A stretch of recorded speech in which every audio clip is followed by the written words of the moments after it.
이렇게 안면비대칭이 얼굴에서 나타나는 원인과 증상은 여러 가지가 있지만 교정 난이도가 높다는 것을 이미 알고 계시기 때문에 교정력이 강해 보이는 브라켓 철사 교정으로 개선해야 한다고 많이들 고민하시는 것 같아요. 하지만 안면비대칭도 인비절라인이라는 툴로 충분히 교정이 가능합니다. 안녕하세요. 여러분의 구강 건강을 서포트하는 치아니스트 이은영입니다. 치아 교정으로 안면비대칭을 개선할 수 있다는 것 알고 계신가요? 이전에 제 컨텐츠를 시청하셨던 분들이라면 이미 알고 계시겠지만 혹시 기억이 잘 나지 않으시거나 궁금하신 분들을 위해 잠시 설명드릴게요. 뼈의 길이와 모양, 근육의 모양과 부피감, 그리고 지방의 분포가 다른 경우는 치아 교정만으로 안면비대칭을 개선하기는 어렵겠죠. 그럼 치아 교정으로 개선 가능한 경우를 복습해보고 안면비대칭을 치아 교정으로 개선한 케이스를 같이 알아보도록 할게요. 안면비대칭 특징 중에서 치과에서 흔히 보는 특징 3가지를 말씀드릴게요. 첫 번째, 턱이 한쪽으로 회전되면서 양쪽 입꼬리의 위치가 다르다는 거예요. 안면비대칭의 경우 양쪽 턱관절의 길이가 각각 달라서 턱의 길이가 짧은 쪽으로 아래턱이 회전되고요.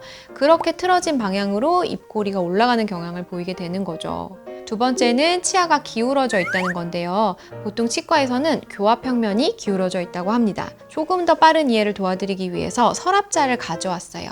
꼭 서랍자가 아니더라도 자같이 납작하고 평평한 물건으로 대체할 수 있습니다. 자, 이렇게 교합평면이 기울어져 있을 때 과계교합이나 개방교합이 함께 나타나는 경우가 있는데 이렇게 턱이 한쪽 방향으로 기울어지면서 회전하면 윗니가 아랫니를 과하게 덮으면서 윗턱 안쪽으로 아래턱이 갇혀 들어가는 경우가 있고요. 이렇게 되면 당연히 양쪽 턱의 길이가 달라지면서 안면비대칭이 생기겠죠. 혹은 과계교합과는 반대 케이스로 이를 다물어도 앞니가 다치지 않는 케이스에서는 윗턱, 특히 위 앞니가 아래턱을 잘 가이드해주지 못하면서 턱이 비대칭적으로 자라기도 합니다. 세 번째 증상으로는 얼굴 중앙선과 치아 정중선이 안 맞는 것인데요.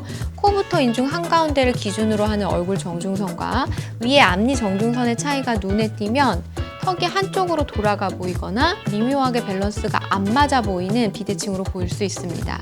이렇게 안면비대칭이 얼굴에서 나타나는 원인과 증상은 여러 가지가 있지만 치과에 찾아오시는 상당수의 환자분들은 위 증상을 한두 가지 혹은 3가지 다 섞여서 가지고 계신 케이스가 많습니다. 그래서 교정 난이도가 높다는 것을 이미 알고 계시기 때문에 교정력이 강해 보이는 뭔가 센 힘을 가해서 교정해야 한다고 생각하시면서 브라켓 철사 교정으로 개선해야 한다고 많이들 고민하시는 것 같아요. 하지만 안면비대칭도 인비절라인이라는 툴로 충분히 교정이 가능합니다. 오늘 보여드릴 환자분은 브라켓 교정을 이미 한번 하셨지만 이후에 비대칭이 더 심해 보이고 교정 중에도 비대칭 개선을 적극적으로 하지는 않았어서 아쉬움이 남아서 인비절라인으로 재교정을 하고 계신 분이에요. 이 환자분은 웃을 때 치아가 기울어지는 거 그리고 한쪽 입꼬리가 심하게 올라가는 것을 고치고 싶어 하셨어요. 기존에 돌출입 때문에 작은 어금니 4개를 발치를 하시고 브라켓 교정을 한번 하시면서 돌출입 자체는 해소가 되었지만 교합평면이 기울어져 있고 사진이나 영상으로는 그래도 좀 괜찮은데 실물로 봤을 때는 입이 조금 과도하게 들어갔다고 느끼고 계셨어요. 그래서 앞니를 살짝 전방 이동하는 역교정, 그리고 입꼬리의 비대칭, 교합평면, 앞니 평면의 기울어짐을 개선해달라고 요청하셨습니다. 지금 환자분은 현재도 인비절라인으로 교정 중이기 때문에 미세한 교합이나 배열은 추가적으로 조금 개선할 단계가 남았다는 것을 참고하고 봐주세요. 먼저 교정 전의 사진부터 살펴볼게요.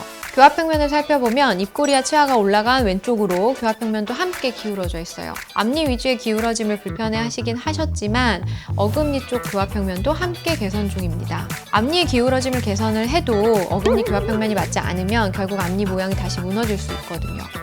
지금은 기울어진 교합평면이 개선되고 있다는 것을 이 서랍자를 통해서 확인할 수 있었고요. 스마일아크 역시 왼쪽과 오른쪽이 층이진 것처럼 앞니 높이가 달라졌던 부분을 맞춰주니 얼굴 자체에서 느껴지는 언밸런스함이 많이 줄어들었어요. 입꼬리 역시 수술로 맞춘 것처럼 완벽하게 동일해지진 않았지만 한쪽으로 딸려 올라가는 정도가 확실히 적어졌죠. 또 역교정, 즉 앞니의 위치를 전방 이동하는 움직임을 함께 계획했기 때문에 옆모습을 봤을 때 비순각이 살아나고 코와 입술에서 연결되는 라인이 굉장히 자연스러워졌어요. 앞모습을 봐도 교정 전에는 앞니가 너무 조금 뒤에 있는 느낌이라면 교정 중에는 앞니의 위치가 앞으로 전방 이동되면서 더 환하게 웃는 이미지를 형성했습니다. 돌출입과 역교정, 안면 비대칭과 같이 교정 과정 중간중간의 얼굴과 이 스마일 라인을 계속 평가해야 하는 경우에는 인비졸라인 교정이 특히나 빛을 발합니다. 브라켓과 철사가 있으면 아무래도 시각적인 간섭을 완벽하게 배제하고 스마일 라인을 평가하는 것이 조금 어려워요. 인비졸라인은 장치를 빼고 나면 온전한 치아와 얼굴을 확인할 수 있기 때문에 교정에서 중간 과정을 평가하고 개선하기에 매우 유리합니다. 기간은 비대칭의 정도나 비대칭 외에 개선하고 싶은 다른 부종교합이 얼마나 어느 수준으로 있느냐에 따라서 달라요. 오로지 비대칭만 개선하려고 하고 정도가 심하지 않으면 1년 6개월가량 소요되고요.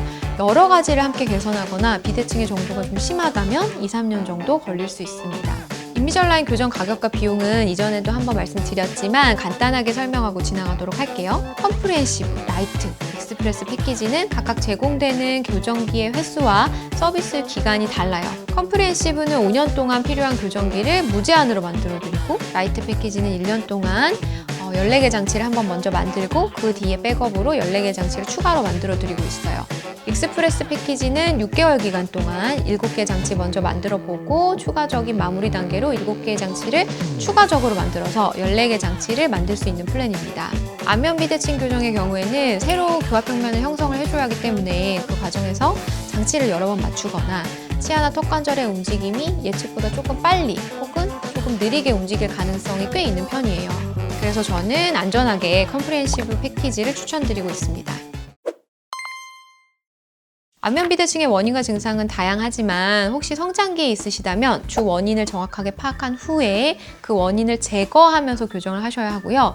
성인이라면 오히려 그 증상 자체를 포커싱해서 개선할 수 있는 치료 계획에 집중하셔야 합니다. 그리고 안면 비대칭 교정 역시 인비졸라인으로도 충분히 잘 개선하실 수 있으니 다양한 방법을 상담하러 치과에 방문하시면 좋겠죠? 오늘 내용도 여러분께 도움이 됐길 바라며 다음에도 알찬 내용으로 찾아뵐게요. 그럼 안녕!